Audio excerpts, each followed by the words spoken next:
Chers frères et sœurs, aujourd'hui nous allons plonger dans l'un des sujets les plus bouleversants et mystérieux de l'histoire de l'humanité. Israël, le Mahdi et la bataille finale. Un sujet qui, selon les prophéties, changera littéralement le cours du monde. Avant de commencer, je vous invite à vous abonner à ma chaîne Témoins d'Allah, spécialement si vous vivez en Suisse, en France, en Belgique ou au Canada. Rejoignez cette communauté afin de ne pas manquer les révélations et rappels spirituels qui nourriront votre foi et renforceront votre compréhension de ces événements prophétiques. Ô Allah, éclaire nos cœurs de ta lumière, protège-nous des épreuves de la fin des temps et fais de nous ceux qui se tiennent fermes dans la vérité. Les signes annonciateurs autour d'Israël. Imaginez une terre où chaque pierre, chaque olivier, chaque rue semble murmurer une histoire vieille de plusieurs millénaires.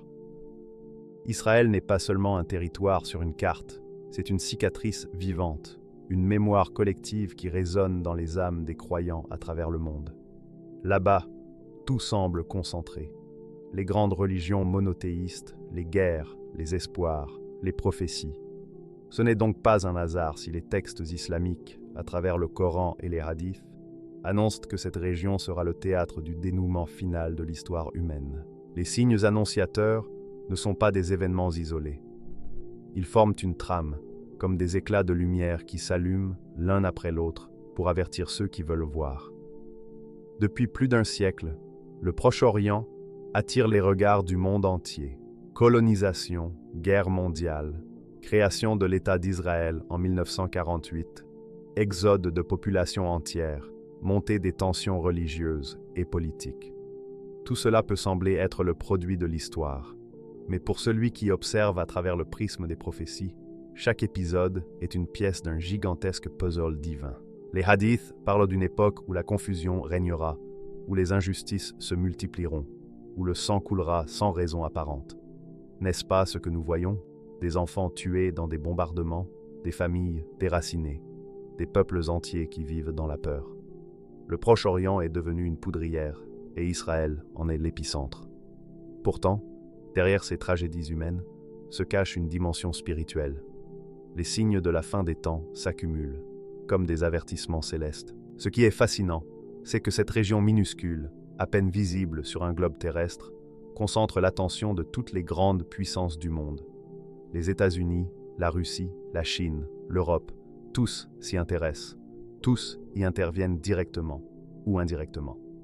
Pourquoi un si petit territoire mobilise-t-il autant d'énergie politique, militaire et économique? Parce que ce lieu est prophétique. Parce que le destin de l'humanité s'y jouera. Le prophète a parlé de guerres qui éclateront, de nations qui s'allieront, de trahisons, de pactes rompus. Regardons la réalité contemporaine, des alliances changeantes, des accords de paix vite brisés, des coalitions militaires qui se reforment sans cesse. Les accords récents entre certains pays arabes et Israël, autrefois impensables, sont aussi des pièces de ce puzzle. Rien ne se fait par hasard. Chaque geste, chaque traité, chaque affrontement prépare le terrain pour un événement beaucoup plus grand que les hommes eux-mêmes. Mais ce ne sont pas seulement les guerres et la politique qui sont des signes. Les tensions religieuses en sont un autre. Jérusalem, ville sainte pour les musulmans, les chrétiens et les juifs, est constamment au centre de conflits. Les restrictions imposées aux fidèles, les affrontements autour de la mosquée Al-Aqsa, les provocations répétées sont des étincelles qui attisent un feu déjà brûlant. Et nous savons que cette mosquée occupe une place centrale dans les prophéties de la fin des temps. Pour beaucoup, tout cela n'est que coïncidence. Mais pour le croyant, rien n'est fortuit. Quand le monde semble s'acharner sur une seule région, quand les guerres se répètent encore et encore sur le même territoire, quand les prophéties décrivent exactement ce que nous observons aujourd'hui, alors il n'y a plus de doute, les signes annonciateurs sont là. Ceux qui détiennent le pouvoir croient diriger l'histoire. Mais en vérité, ils ne font que jouer un rôle dans un scénario écrit depuis longtemps par Allah. Israël et le Proche-Orient ne sont pas seulement des terres disputées, ce sont des scènes où le plan divin se déploie. Les conflits qui nous paraissent purement humains sont, en réalité, les prémices d'un bouleversement spirituel qui englobera le monde entier. Et lorsque les croyants observent ces événements, ils ne voient pas seulement la douleur et le chaos, ils y lisent des signes que la fin approche, que les grandes prophéties vont se réaliser, et qu'un changement radical est imminent. Le Mahdi, l'attendu de l'humanité. Imaginez un monde où l'injustice domine, où les plus faibles n'ont plus de refuge, où la corruption s'infiltre jusque dans les lieux les plus sacrés. Les prophéties décrivent cette période comme une époque d'obscurité, où les croyants seront éprouvés comme jamais auparavant. C'est dans ce climat suffocant qu'apparaîtra celui que les textes appellent Al-Mahdi, le bien guidé. Contrairement à ce que certains pourraient croire, le Mahdi n'est pas un mythe inventé pour consoler les foules. Il est une certitude prophétique, annoncée par le prophète Muhammad lui-même dans de nombreux hadiths. Il sera un homme de chair et de sang, issu de la descendance du prophète, unissant en lui la noblesse de l'héritage et la simplicité d'un serviteur d'Allah. Rien dans son apparence ne laissera présager la mission colossale qui l'attend, mais son âme sera façonnée par la sagesse divine. Les récits nous décrivent un leader qui surgira non pas avec des slogans ou des discours politiques, mais avec une lumière intérieure qui attirera les cœurs sincères. Il ne cherchera ni la gloire ni le pouvoir, mais sera investi d'une mission: purifier la communauté des croyants et restaurer la justice que tant de tyrans auront foulée aux pieds. Dans un monde où les peuples seront épuisés par des décennies de guerre et de trahison, sa venue apparaîtra comme une respiration après une longue suffocation. Son apparition ne sera pas isolée du contexte d'Israël et du Proche-Orient. Bien au contraire, c'est dans ce tumulte, au cœur de ces conflits qui secouent la région, qu'il émergera. Car c'est précisément là que se joue la confrontation ultime entre la vérité et le mensonge. Chaque guerre, chaque oppression, chaque cri d'injustice dans cette région prépare, sans le savoir, le terrain pour son arrivée. Le Mahdi incarnera ce que les croyants espèrent depuis des siècles, un guide qui ne faiblira pas face aux menaces, qui ne vendra pas la vérité pour un avantage mondain et qui portera sur ses épaules la mission de toute une Oumma. Sa force ne résidera pas dans des armées innombrables ou des technologies sophistiquées, mais dans la puissance de la foi, dans la certitude que son soutien vient d'Allah seul. Les hadiths le décrivent comme un homme qui restaurera l'équité au point que même les animaux et la nature témoigneront de son règne juste. Les récoltes seront bénies, les richesses redistribuées équitablement, et les croyants goûteront à une paix qui semblait impossible dans un monde ravagé par l'injustice. Mais avant d'arriver à cette sérénité, il devra affronter les forces les plus sombres de l'histoire, des tyrans, des imposteurs, et enfin l'épreuve suprême du Dajjal. Pour ceux qui l'attendent, le Mahdi représente l'espérance. Mais pour ceux qui craignent la vérité, il sera une menace insurmontable. Car il ne viendra pas pour maintenir les équilibres corrompus de ce monde, mais pour les renverser. Israël, en tant que centre des prophéties, sera le lieu où ce basculement deviendra visible. C'est là que se révélera la véritable nature des alliances, des ambitions et des mensonges. Lorsque le Mahdi marchera à la tête des croyants, ce ne sera pas seulement un homme que l'humanité verra, mais le signe vivant qu'Allah n'abandonne jamais ses serviteurs. Son apparition sera un rappel que, malgré les ténèbres, la lumière finit toujours par briller. Et ce jour-là, la justice, longtemps bafouée, reprendra sa place au cœur du monde. Les forces de l'ombre et le Dajjal. Imaginez une époque où la vérité et le mensonge se confondent, où la lumière et l'obscurité se mélangent au point que les foules ne savent plus distinguer ce qui est réel de ce qui est illusion. C'est dans ce chaos qu'apparaîtra une figure redoutée, annoncée par le prophète comme la plus grande épreuve que l'humanité aura à affronter, le Dajjal. Le Dajjal n'est pas un simple tyran, ni un chef de guerre comme ceux que l'histoire a connus. Il sera l'incarnation même de la tromperie. Son nom vient de la racine qui signifie « cacher la vérité par le mensonge ». Et son pouvoir ne résidera pas seulement dans les armes, mais dans sa capacité à séduire les cœurs, à manipuler les esprits et à jouer sur les désirs humains les plus profonds.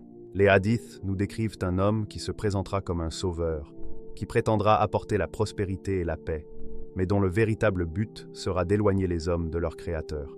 Il montrera des miracles mensongers, il fera pleuvoir là où il le souhaite, fera apparaître des richesses là où il les promet, et ses illusions seront si puissantes que même certains croyants chancelleront. Le prophète a averti que sa fitna, sa tentation, sera la plus grande de toutes. Où cherchera-t-il à s'imposer? Dans cette région centrale où tout se joue, le Proche-Orient, et particulièrement Israël. Car cette terre a toujours été le lieu des révélations divines, mais aussi des épreuves les plus dures. C'est ici que les prophètes ont prêché, que les peuples ont défié ou accueilli la vérité. Il est logique que le Dajjal choisisse ce lieu stratégique pour y établir son règne de tromperie. Son arme la plus redoutable sera la séduction. Il séduira par la richesse, en promettant une abondance matérielle à ceux qui le suivent. Il séduira par la puissance, en offrant la sécurité et la domination aux nations qui s'aligneront derrière lui. Et surtout, il séduira par les illusions, donnant l'impression d'un monde parfait, alors qu'en réalité, il répandra l'injustice et l'idolâtrie. Les foules, lassées des guerres et des crises, verront en lui l'homme providentiel. Mais derrière cette façade se cache l'ombre la plus noire. Le danger du Dajjal réside dans son habileté à inverser les repères. Ce qui est mal semblera bien, ce qui est mensonge apparaîtra comme vérité. Dans une époque saturée d'images, de mirages technologiques et de manipulations médiatiques, ces tromperies sembleront encore plus crédibles. Beaucoup seront incapables de résister à sa propagande, car elle flattera leurs désirs immédiats. Richesse, pouvoir, confort. Mais les croyants ont été avertis. Le prophète a enseigné que ceux qui s'attachent fermement au Coran et à la Sunna, ceux qui invoquent Allah avec sincérité, seront protégés de ces illusions. Le Dajjal pourra tromper les yeux, mais il ne pourra jamais tromper les cœurs ancrés dans la foi. Car Allah a promis que, malgré la puissance apparente de cet imposteur, la vérité finira par triompher. Et ce triomphe ne viendra pas par hasard.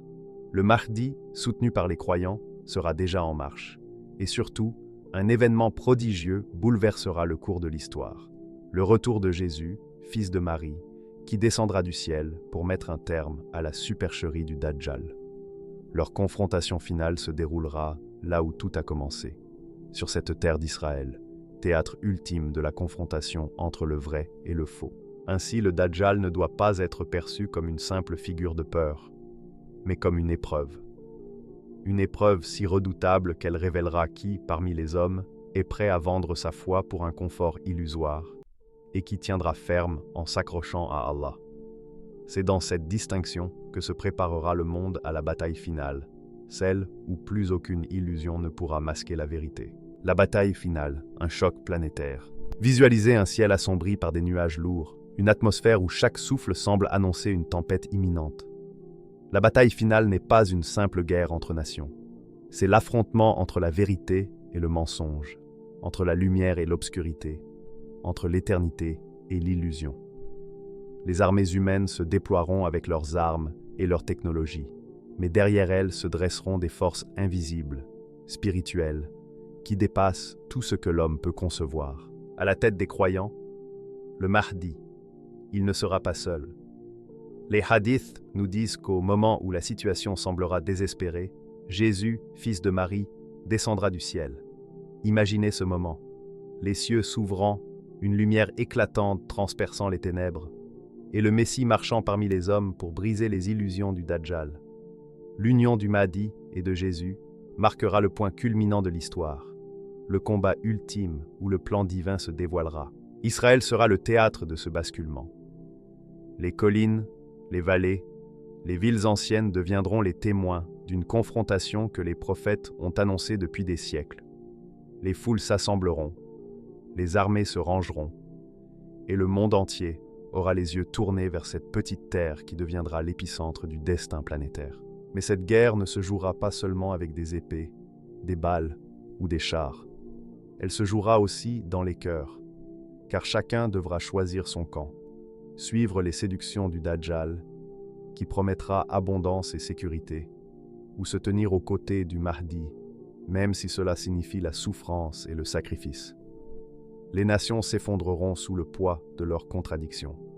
Les alliances se briseront comme du verre, et les idéologies humaines seront réduites en poussière face à la vérité divine. Ce choc planétaire bouleversera tous les repères. Les puissances actuelles, aussi solides qu'elles paraissent aujourd'hui, seront déstabilisées. Les empires économiques, les structures politiques et les armées les mieux équipées perdront leur assurance face à une confrontation qui dépasse la logique humaine. Même les croyances de millions d'hommes seront secouées. Certains verront s'effondrer les certitudes auxquelles ils se sont accrochés toute leur vie. Les hadiths évoquent des scènes saisissantes, les croyants trouvant en leur foi une force inébranlable, les illusions du Dajjal se dissipant comme un mirage quand Jésus soufflera sur lui, les armées de l'imposteur s'éparpillant dans la panique. Ce ne sera pas seulement une victoire militaire, ce sera une révélation, une fracture entre ceux qui auront choisi la vérité et ceux qui auront préféré l'illusion. La bataille finale ne sera pas l'histoire d'un seul peuple, mais de toute l'humanité. Elle révélera la fragilité des civilisations bâties sur l'orgueil et l'avidité, et la puissance éternelle de la foi ancrée en Allah. Lorsque le tumulte s'apaisera, le monde ne sera plus jamais le même. Ce ne sera pas la fin, mais le commencement d'un nouvel ordre, celui que la vérité divine instaurera à la surface de la terre. Après la victoire, le nouvel ordre divin. Ainsi s'achève ce voyage à travers les prophéties, les signes et les révélations qui entourent l'histoire du Mahdi et d'Israël. Ce n'est pas simplement une histoire de nation ou de guerre, mais avant tout un rappel puissant. L'humanité marche vers un rendez-vous inévitable avec la vérité. Le Mahdi, épaulé par le prophète Jésus, affrontera les forces les plus sombres, dont le Dajjal, dans une confrontation qui dépassera la compréhension humaine. Israël, terre des épreuves depuis des millénaires, deviendra le théâtre d'un basculement planétaire où la justice divine écrasera l'illusion et la tromperie. Mais au-delà des batailles et des récits grandioses, ce message s'adresse à chacun de nous. Sommes-nous préparés à ce jour? Sommes-nous ancrés dans la foi, sincères dans nos cœurs et attachés à la lumière d'Allah plutôt qu'aux illusions du monde? La victoire annoncée n'est pas seulement celle des armées du Mahdi. C'est la victoire de chaque croyant qui aura tenu ferme dans son adoration, qui aura résisté aux séductions et qui aura placé sa confiance en Allah. Car le véritable triomphe, c'est de sauver son âme et de retrouver la paix dans l'unité de la foi.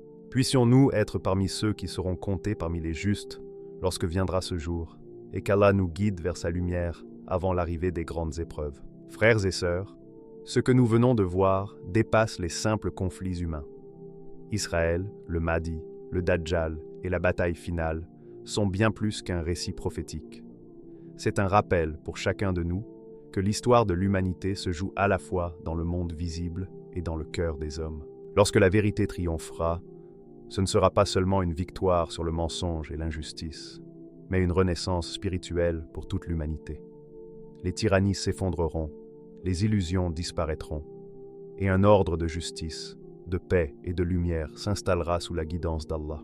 Préparons-nous dès maintenant, fortifions notre foi et restons attachés à la vérité. Soyons parmi ceux qui tiendront ferme face aux épreuves, qui suivront la lumière et qui se rapprocheront d'Allah dans cette période cruciale. Le monde va basculer, mais pour ceux qui s'accrochent à la foi, une ère de justice et de clarté émergera enfin.